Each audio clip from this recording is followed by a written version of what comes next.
Crossovers may be the new vehicle choice for many consumers with families. However, there are a select few out there who demand the capabilities of a full-size SUV.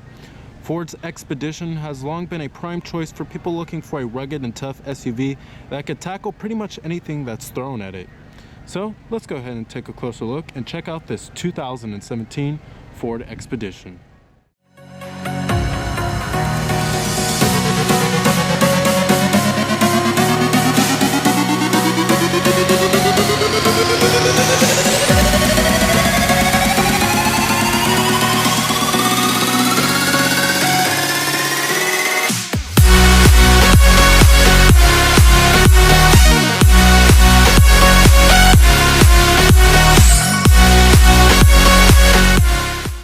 The Expedition is one of the most well-known and oldest vehicles in the full-size SUVs class, and it was introduced in the 1997 model year. This marks the third generation for the vehicle, the one we have here, and this generation was introduced in 2007, but Ford updated the vehicle in 2015. They replaced the dated Triton V8 engine with the 3.5 liter turbocharged V6, and they also upgraded the styling as well as the feature content too. I really do like the styling of the Expedition, however, as it's very bold in your face, has classic American truck styling. You have nice styling touches such as these LED fog lights, which are certainly welcomed, and we do get big old 22-inch wheels. Our trim of the Expedition we have here is also the top of the line EL, which stands for extended length, and it's the top of the line Platinum model, which comes with all of the luxury goodies. Here goes the key fob design for the vehicle. You have your remote engine start, your lock, unlock, power tailgate, and then your panic alarm. Stepping on inside of the Expedition here, the step-in height is pretty high, but that's what you should expect out of a truck-based SUV. But you'll also notice that the interior has very upright styling, just like that of a truck, unsurprisingly. And the interior styling is getting slightly long in the tooth. I mean, this is basically the same overall design from 2007, but you will find nice styling touches such as this wood grain interior trim that makes the interior a little bit more classy and elegant. But I really do like the leather seats that feature the Platinum logo. These seats are really comfortable. You do have push button ignition. Just put your foot on the brake and hit the button to start. And what you're hearing there is a 3.5 liter twin turbo V6 engine. You have a full leather wrapped steering wheel.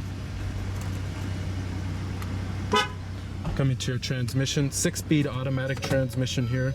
You also do have manual shiftability, and you have a tow and haul mode too. When you put the vehicle into reverse, this will display your rear view camera with guidance signs, trajectory, and you also do have rear parking sensors and front parking sensors. You can also zoom in and out, which is pretty cool. Now let's go ahead and turn on the headlights and the hazards. Automatic driver's side window. Let's go and pop up the hood and check out the engine bay. Heated exterior side mirrors with LED side turn signal indicators, and you also have blind spot detection.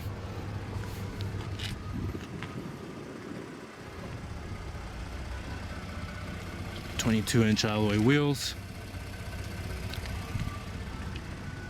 The Expedition is also the largest and the most expensive sport utility vehicle that you can buy in the Ford model lineup. Halogen projector beam headlights, and down below you'll find your LED fog lights.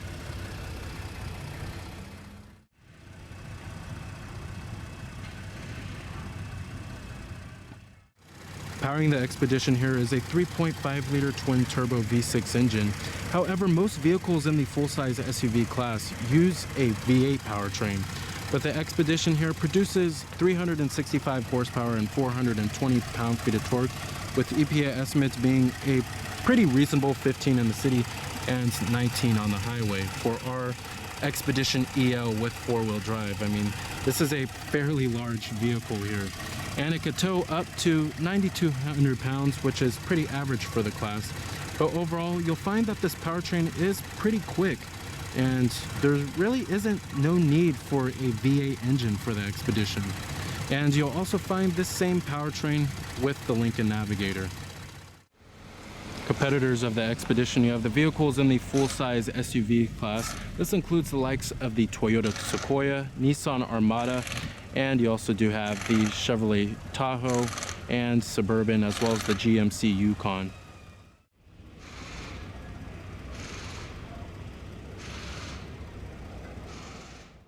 Coming to the rear, you have a single chrome exhaust tip, rear parking sensors, and a trailer tow hitch.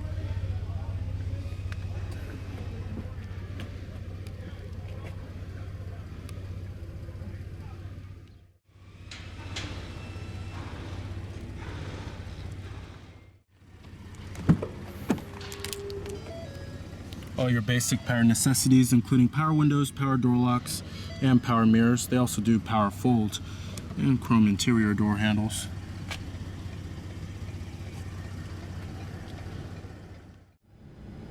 Interior quality is okay in the Expedition. Certainly wouldn't say it's the best, but I'm hoping that'll certainly improve with the next generation Expedition. But you will find cheap interior bits here and there, such as on the upper door panel, all hard touch plastic, as well as on top of the dashboard too. But you do have some nice interior materials, such as on the door armrest, mid-door panel, and over the instrument cluster. It's a little soft to the touch. I love the molded stitching too, and the center console is soft touch too. But overall, interior quality can be better. There are vehicles that are better in this class, such as the Chevrolet Tahoe and the GMC Yukon, as well as the Nissan Armada. The steering wheel design is a little bit of an older design here. However, still pretty good ergonomics with the buttons. They're located in a pretty good place here. And you have two pads that control the instrument cluster. This pad right here controls the left side of the instrument cluster, which shows all of your vehicle information. And then on this little D-pad right here, this controls other things like your entertainment, navigation, all that good stuff. And right here you'll find your steering wheel mounted audio controls, Bluetooth phone controls, and then your cruise control too. The steering wheel also does power tilt and telescope, which comes in handy. Power adjustable pedals, which makes it easier for shorter drivers to get in a more comfortable driving position. Up here you have your auto dimming rearview mirror, map lights, sunglass container, and then you have your sunroof controls. I'm surprised many vehicles in the full-size SUV class don't have panoramic sunroofs yet. And you have your garage home link too.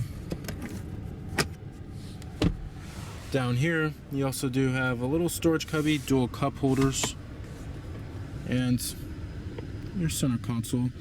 The center console in the Chevrolet Tahoe and GMC Yukon are a whole lot bigger.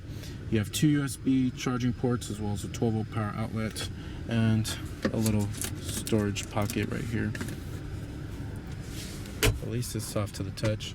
Seats are really comfortable in the Expedition, nice and soft and plush, and visibility is also really good too. Lots of glass area going on around here. It's really easy to see out of the front windows, and the exterior mirrors are pretty large too. And seeing out the windshield isn't too bad. When you get to rearward visibility, it's not too shabby. All trims of the Expedition also come standard with a rear view camera. You have your glove box compartment. And right here you have your four-wheel drive select, and then your trailer brake controller, power tailgate, your downhill descent control, and then your traction control off button. You have dual zone automatic climate control with your temperatures, fan speed level, and your different zones. Front window defroster, rear window defroster, and your recycling mode. Pretty easy to use. You also find ventilated and heated front seats, 3-staged for the driver and the front passenger for those hot summer days and those cold winter days. Coming to the infotainment screen and the main head unit, this is the Sync 3 infotainment system. Excellent head unit here. Graphics are really good too, and you'll also find that the responsiveness is just superb, very intuitive. This is your home screen right here. Features your navigation and then your audio. And coming to your different audio sources, you do have all of the norm here, including AM, FM, XM satellite radio, your CD player, Bluetooth, streaming audio, and you have HD radio. And what's also pretty nice is that you have the direct tune, which you can just instantly go to a radio station. Easy as that. I love that feature. And you also do have your digital clock up here, as well as your exterior temperature readout. Let's come to climate. You can also control your climate functions from here if you would like, with your temperatures, zones, and your fan speed levels. Coming to your phone, you can hook up your Bluetooth phone, have all of your contacts stored on here, and then you have an integrated dial pad. Navigation system is pretty clear and easy to read, with pretty good graphics and rendering. And you'll also find live traffic. It shows you your points of interest. You have navigation settings like your map preferences, route preferences, navigation preferences. You change the different screen views. You can also view a traffic list. Over here we have apps, which you can connect mobile apps. Series Travel Link, that shows you things like live traffic and weather and all that good stuff, and movie listings, sport infos, fuel prices. Certainly comes in handy in your ski conditions too. Other settings that you could change on the Sync 3 system include sound. You could change the clock, vehicle settings. You also do have Apple CarPlay and Android Auto. Valet mode, you have Wi-Fi hotspot on here, and you can change the ambient lighting too, from orange, soft blue, red, lots of different colors here. Certainly sets the mood at night. And your 911 roadside assistance, and then other general settings such as the temperature, distance if you want it miles or kilometers. You can change the language, all that good stuff. But overall, the Sync 3 infotainment system is one of the most intuitive head units out there, and one of the best in the business. Coming to the gauges and the instrument cluster here, on the left side you'll find your information with the driver information, such as your fuel economy. Gives you average fuel economy, instantaneous fuel economy, and then your trip information, fuel history. And over here you have your towing. Gives you your trailer status, trailer options, trailer setup, off-road settings. It shows you your departure angle, and other settings such as your front parking sensors, rear parking sensors. Other advanced settings, you have the Ford My Key. You could change the display mode if you would like. You could show your tachometer. Pretty easy to use, and it's only controlled by this pad right here. Coming to this screen over here, it's controlled by this pad, which shows you things like your navigation, entertainment. You can change your audio source from here if you would like. You have your phone, hook up your Bluetooth phone, and then you can make a telephone call from here. Also shows you your direction of travel, digital clock, and then in the center you'll find your speedometer. The Expedition is one of the best driving vehicles within the full-size SUV class. With its fully independent suspension and its adaptive dampers, it offers the most car-like handling and ride quality, as well as the most crossover-like too. And the ride quality is pretty smooth, and it's not that harsh, despite this being a truck-based SUV here. And you'll also find that it's fairly quiet at highway speeds, and the 3.5 liter turbocharged V6 engine provides instant power at lower RPMs, which is nice. And you'll find that there's really no need for more power, and it offers pretty good towing capabilities with 9,200 pounds. But if you don't need those extra towing capabilities, and you really don't need the capabilities of a full-size SUV, you might as well just go with a crossover. I mean, the Expedition does provide not the best fuel economy estimates out there, but it's decent for a full-size SUV. But you can get better fuel economy estimates out of a crossover, of course. And if you don't need four-wheel drive, you don't need that rugged, tough nature, then you most likely will be more satisfied with the crossover. But the Expedition does provide those capabilities if you do need it, and it provides it very well. And if you're looking for a full-size SUV that does have the most car-like feel, the Expedition will probably not disappoint you. And the 6-speed automatic transmission does shift pretty responsively with this powertrain too. And the steering and the handling, I mean, while this is still a truck at heart, it does feel pretty predictable behind the wheel when you compare it to other full-size SUVs. All right, let's go ahead and shut it down. Let's go ahead and check out the rest of the Expedition here. The Expedition also features a power liftgate here.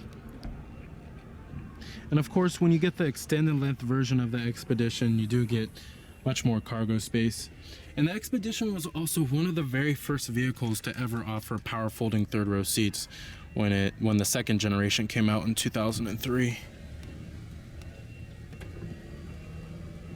But just by the simple push of a button, you can fold the seats down. Very convenient. You have your cargo cover too.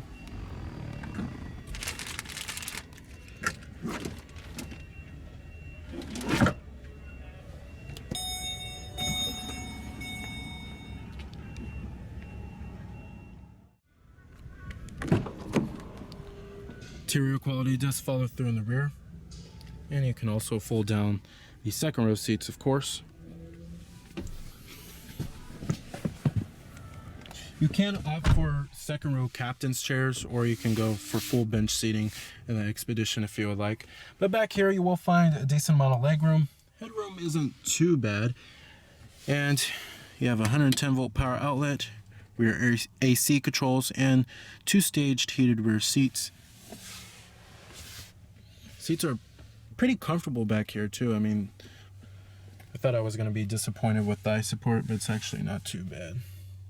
And you do have dual map pockets, of course, and rear adjustable headrests, but not for the middle seat.